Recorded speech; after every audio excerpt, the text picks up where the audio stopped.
Akkam jirtu daawwattoota kabajamtoota hordoftoota Oromiyaa 39 miidiyaa oduu haaraa qabannee isiniif dhihaannee nu faana turan affeerraa kee. Xiinxalaan siyaasaa Jawaar Mohammad waggoota 5 dabran keessatti dhumaatiin uummata Oromoo irratti raawwatame kan mootummaa Haile Sillaasee irraa kaasee hanga mootummaa Adawaatti irratti raawwatame caalaa jedhe.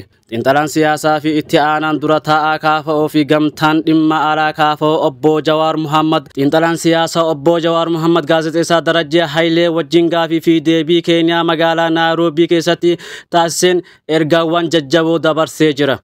Kutaa lammaffaa gaafii fi deebii kana irratti haala yeroo irratti yaaddoo bal'aa dhiyeessee kan jiru yoo ta'u dhimma abbaa dabarummaa irratti yaada bal'aa laatee jira. Gaazexeessaan Darajjee Hailee dhimma abbaa dabarummaa irratti isin abbaa dabalete jechuun yoo gaafatu Jawaar Mohammad kana kan jedhan gareewwan lamaan garee jalqaba garee durummaa Oromoo jibbuu fi sirna kana kuffisuuf Oromoon taranyaadha jedhee jiruudha kan jedhan. Lammata kanneen aanga'oo irra jiranii fi Oromoo akka jedhanitti dhimma itti bahuu barbaadanidha jechuun ibsa daba. Kanaan wal qabatee xiinxalaan siyaasaa Jawaar Mohammad Oromoon yeroo kamiyyuu caalaa akka amma miidhamee hin beeku. Yeroo amma naannichatti yoo xiqqaate hidhamtoota siyaasaa 1,000 ni argamu. Kun ammoo naannoo biraa kam keessattuu hin argamu jedhan. Bulchiinsi magaalaa Shaggar qofa keessatti manneen hidhaadha 30 ol akka jiran Jawaar Mohammad eeree guyyaa gara guyyaatti namoonni hedduun ajjeefamaa akka oolu ibsee dafuun Jawaar Mohammad waggoota 5 dabran